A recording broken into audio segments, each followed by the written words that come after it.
If you're constantly dating or in a relationship with somebody that makes you feel confused or anxious, or you feel like there's these highs or these lows, or sometimes they bother you because they're not texting you back, but they give you just enough to keep you holding on.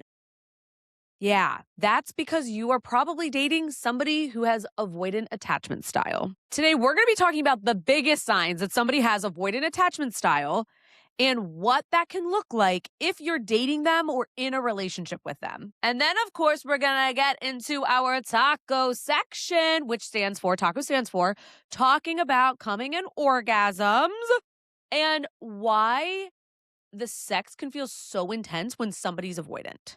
Yes, because you might be like, but the sex is so good. And we're going to talk about that in just a moment. But first, welcome to Carla Turned On, where dating and relationships get real, sex gets talked about, and the BS gets left on red. Let's get turned on. I need to put a quick disclaimer out there because people shit on avoidance all the fucking time. And just because you are avoidant does not mean you are a bad person, okay? You're like, oh my gosh, they didn't text. They don't know what they want. And by the way, men and women can both be avoidants, okay? I have actually coached many people who are awesome people who have avoidant attachment style. And also, I'm going to give you a quick background on what avoidant attachment even looks like or is, because I think it's really important to recognize that people who are avoidant can heal. Now, if you're dating somebody who's avoidant, I don't want you holding on hope like they can heal, they're going to change this. They have to actively want to change it. That is the key here. You are not going to be able to get them to change on your own. That's codependency if they do not want to change themselves. All right. So that is number one here. But somebody who is avoidant usually has, as I describe to clients, 1 foot in, 1 foot out. This can be in relationships. This can be dating. So anytime that things start getting real, let's say that you guys are talking about making it official or having a conversation about what they're looking for. They get a little finicky or they get a little weird and they kind of, oh, well, I like where this is going, but I'm not ready to be in a relationship. Or, yeah, I like where this is going. I don't like labels. Or, I like where this is going, but I just need more time, which is fine because that is a healthy answer. Now, the caveat with I need more time, but there's no follow through, like they're not following up on the time. They're not talking with you and checking in with you. You're the one bringing it up again. That's a problem. In relationships, this can look like we're moving in together. They freak out. I actually had that once happen to me. I didn't know he was avoidant. This was years ago. And I was moving in with my first boyfriend ever. And he literally had like a massive meltdown, like right before we moved it together. And I was like, are we not moving in together? I'm really confused. He was like, no, I talked with a friend. I feel good. I'm okay. I'm like, okay, great. But really what that is any time that things emotionally, and this is the key here, emotionally start to get a little bit closer to you or for the relationship, boom, they pull away because it is too much for them to handle. It's like an overwhelm. They shut down and their default is to turn away. So this can also look like getting engaged, having second thoughts about it. Now, it's also normal to have second thoughts about getting engaged because it's a big deal, but avoidants have a way of just kind of pushing away the problem versus talking and working through the problem. So you might have this conversation around getting engaged and they're a little hesitant, but somebody who's not avoidant will work through it. I need to get clarity on why I want to work through this. You can still be an avoidant and work through it and decide this is not right for me. Oh no, this is too much. But it's about the motive of why. Not we have different values. I don't think we're really right for each other. It's this, oh, I don't know. And they might find little things here and there. Like you go on a date with somebody who's an avoidant. They're like, oh, I didn't like the shoes that they wore. Right? And you're like, huh, the shoes? What do you mean? So somebody who's avoidant, I'm just giving examples here, but somebody who's avoidant is 1 foot in, 1 foot out. Anytime that emotional intimacy starts to grow or build, boom, they push away. And this can actually carry out into marriages. So just because somebody gets married who is an avoidant doesn't mean that all of a sudden they're cured because now they committed to marriage with you. No, actually what that means is that in conflict, when things get rough or tough, they're going to pull away. They might shut down, silent treatment, that kind of thing. It's too much. It's too overwhelming. So they shut down and pull away. So if you are dating an avoidant, you might have anxious attachment style. You might not. You might also just be secure and really confused. What's going on? I don't understand. But the anxious attachment style, I'm going to quickly go over this because it is important. And I do an episode. This was like a while back. When I say a while back, Carla Turned On is still very new. So you can just scroll right up and check out what the episode was all about. But I do one on anxious and avoidance. And if you like the podcast, give the podcast 5-star review. I love seeing what you guys write, comment, all that kind of stuff. It's awesome to connect that way. And if you're like, how do I work with you, Carla? You can find out more information at carlaromo.com or go to the show notes. You can learn all about my guides or how to work with me one-on-one. But if you are anxious in your attachment style, that means that you are preoccupied a lot of times thinking about the relationship. You're worried, when's the other shoe going to drop, which could be a trauma response, doesn't necessarily mean you're anxious. See, this is why I want to define these things. So I don't want people to just be like, oh my God, this is it. This is me. Because there's many factors that could be at play here. This is just an example. Okay. Or, oh my God, they're going to leave and cheat. Or you're in the early stages of dating and you're like, oh my gosh, they're seeing other people. I'm sure they are. They haven't texted me back. Oh, phew, they texted me back. Okay, good. We're okay. We're okay. Or in relationships, you feel anxious bringing up things around conflict because it never gets repaired, or you feel very confused because you're wanting to move the relationship forward and they're just kind of going along and agreeing, but not actually doing anything about it.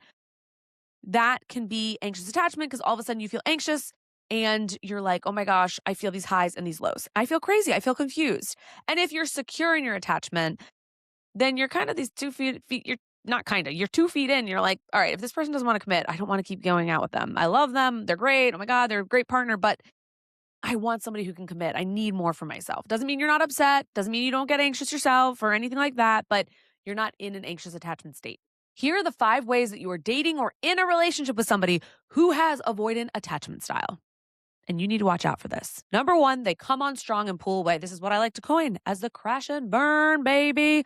You know, they're like, oh my God, this is amazing. Yes, I want a serious relationship. This is great. And things are just moving quick. And you're like, oh my God, this is great. This is awesome. And then all of a sudden it's like, cool, we're starting to commit to each other. We're not just like in dates 1 through 3, or we're not just like having early sex and it's so fun. Things are starting to get real.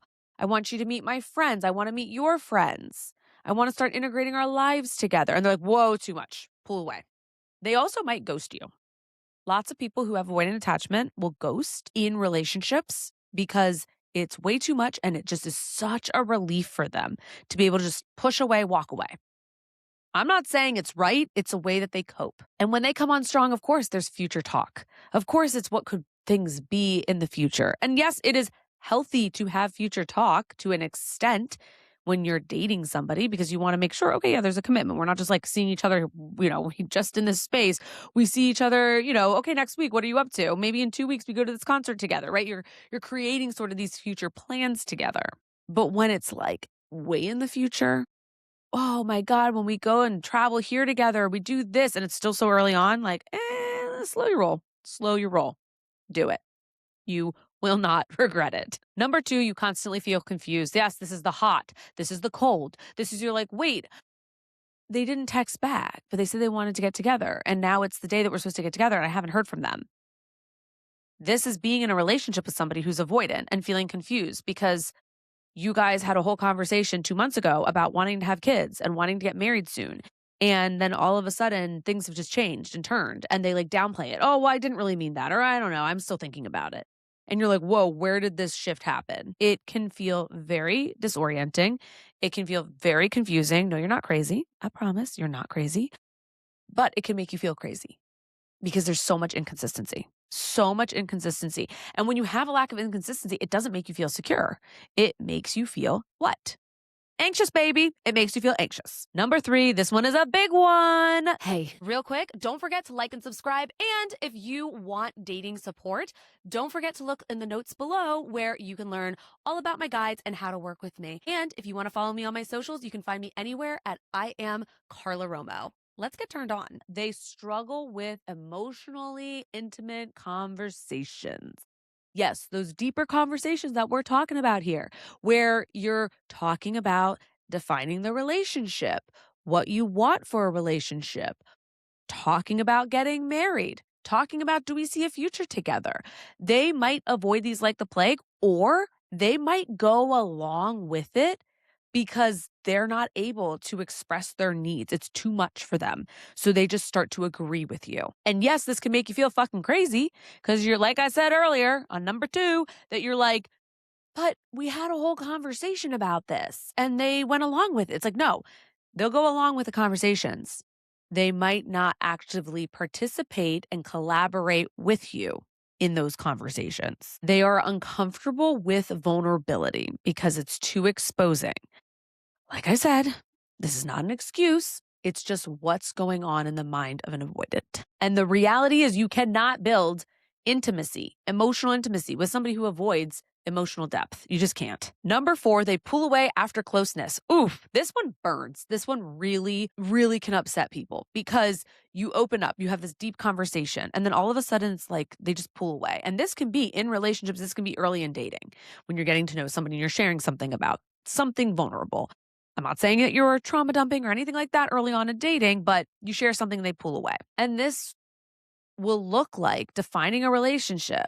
And all of a sudden, they just kind of like pull away. They're not as engaging. They're not as interested because it's too much for them. After conflict, you're in a relationship, there's conflict. You guys repair. You think, okay, that's going to bring us closer. Instead, it feels like there's a huge distance because the idea of repairing entails getting emotionally intimate with one another and being vulnerable. And usually, in a healthy repair, in conflict, you actually get closer versus pulling away. I can give you this personal example in my own marriage that when we have conflict, it's frustrating sometimes. Like we're both just like, ugh, like we're trying to understand each other. And it never feels like we're like tired of understanding each other. It feels like we're sitting here frustrated because it's like we're speaking 2 different languages right now. Like I can't understand what you're saying. I'm trying to say this. I don't think you're hearing it this way, but you're hearing it that way. And then it's like we're like, okay, but we need to figure this out. We need to figure out how to learn each other's language right now because this is bothering us. And we talk about it and we work through it. And then we're like, oh my God, oh, I hear you. I see you. Oh, I feel understood. I feel seen. Great. Now, how do we move forward from here? And then we come up with a plan that works for both of us. That makes sense because now we both feel heard and seen, and we are heard and seen. And so we feel close after that conflict. But if you're an avoidant, it's going to be like, whoop, I'm just going to remove myself real quick from this. I'm just going to exit right here and I'm going to sit this one out. And then you're just like, why do I feel so confused? We had conflict. I don't feel like we're closer. I feel like we're further apart. And they can self-sabotage sometimes too. Number 5, I am guilty in the past relationships for this. You feel like you're chasing the relationship. Okay. Now, you could be like, I don't chase though. Like, if he doesn't text me back, I'm not going to text him back. If he doesn't call, I'm not going to call. Or she, whatever, it doesn't matter. Because like I said, both men and women, both boys and girls can be anxious and avoidant. There's no right or not right, not unright, whatever. You get what I'm saying, hopefully. But I will say this. If you find yourself initiating everything, you're the one doing all the overthinking. You're trying to earn reassurance for something in the relationship, or you're adapting to their comfort level or walking on eggshells. Boom. That is part of chasing. It is because you are over accommodating your needs to this person to make sure that they're the ones that are happy. You're chasing their happiness versus your needs and what you want for yourself. I have a client. I'm going to tell you a little story here. I have a client. He was very anxious and he was dating somebody who was avoidant. And he would always bring up the conversations about where things were going or they got into a conflict. And over time, this is before we started working together, he stopped doing that because he felt like he was a disruptive disturbance to this partner because every time that he'd bring it up, she's like, oh, okay, fine. Well, I guess we can talk about it. And then he'd be the one to like always initiate it. And it was emotionally exhausting. And he never felt like it got him anywhere because there was no proper conflict repair that was healthy. And so over time, because of the overthinking, because of needing reassurance that he wasn't getting, he just shut down. He just stopped. And so you might be like, oh, well, as an anxious, you're always chasing, always chasing. No, if this goes on long enough, you might quiet and silence yourself so much to make sure that this person is priority, that they're the ones that are happy, that you forget completely who you are. And you know who the fuck you are. So if you're forgetting who the fuck you are, reality check, because who that person is on the inside abso-fucking-lutely matters. You absolutely matter. And your needs matter. Don't dim your light. Do not dim your light because you absolutely have needs and they matter. And I just want to put a little caveat. Avoidant attachment does not mean despair. It doesn't mean you're hopeless. It doesn't mean you're fucked over forever. As a coach, I have worked with a lot of clients who have been avoidant, and I've worked with them to becoming secure and dating in a secure way or showing up in their relationship in a secure way. So I don't want you to be like, oh, you're stuck here. This is it. Ugh, the avoidance. No, there is usually a deeper layer here of why they default to turning away. And if you can get to that deeper layer, that's where the change and magic can start to happen. The issue is not attachment styles, okay? Who the fuck cares about your attachment style? It's whether somebody takes responsibility for how they impact somebody else. All right. Now let's get into our taco section. Taco stands for talking about coming and orgasms. All right. So if you've ever been with an avoidant, maybe you notice that the sex is so intensified. Okay, we're going to talk about exactly why having sex with somebody who's avoidant is really intense sexually. Yeah, I said sex a lot. Taco, we're here. Number one, sex can feel easier than emotional vulnerability. What did I say earlier? If you were listening, no, I'm kidding. I'm not sitting here testing you. If you fast forward and you're like, fuck this, I just want to get to the taco section. I understand. When I say fuck this, no pun intended. But physical intimacy, a lot of times for people who are avoidant, feels safer because they don't ever have to get to the emotional intimacy, which a lot of times the emotional intimacy is what triggers that avoidant attachment wound. Number two, inconsistency increases intensity. So those dopamine hits, those highs, those lows, those hot and cold behavior, baby. If you're like, oh my gosh, we're upset and arguing, or, we're not getting along and he's pulling away or she's pulling away. And then you're like, oh my gosh, we've made up. It feels so good. We were in this low, but now we're so great. Oh my gosh, it can intensify sex. Like, it's not just this person or you guys have this like magical romantic connection. You are releasing chemicals that actually are creating a roller coaster high and low, like a little sugar rush of like dopamine hits. So yeah, when you go to have sex, it's like so much more intensified. And number three, great sex does not equal emotional intimacy. Chemistry can absolutely distract from unmet needs. This is really big here. So you might have all the chemistry and sparks, and this is so great, but it does not equate to emotional intimacy. All right. So you might think and confuse the chemistry for that connection, but it does not actually equal into that connection. And I want to just say amazing sex does not equal a healthy, thriving relationship. I always say this. It's like you can have amazing sex. You can have all the sparks in the world when you meet the person. You can know in the first 5 seconds. But that does not equate to a healthy relationship, a relationship that has emotional intimacy, or a relationship that even has longevity. Spark does not equate longevity. Sexual intense chemistry does not equate longevity. And usually if that's happening at this heightened level, there is something deeper going on. And that's why that intensity feels so much sometimes sexually when you're having sex with somebody who's avoidant. And just remember, you deserve a relationship with somebody where connection does not constantly feel out of reach, baby. Loved this episode? Rate it 5 stars, hit that subscribe button, baby, and leave a review. Do you want to work with me?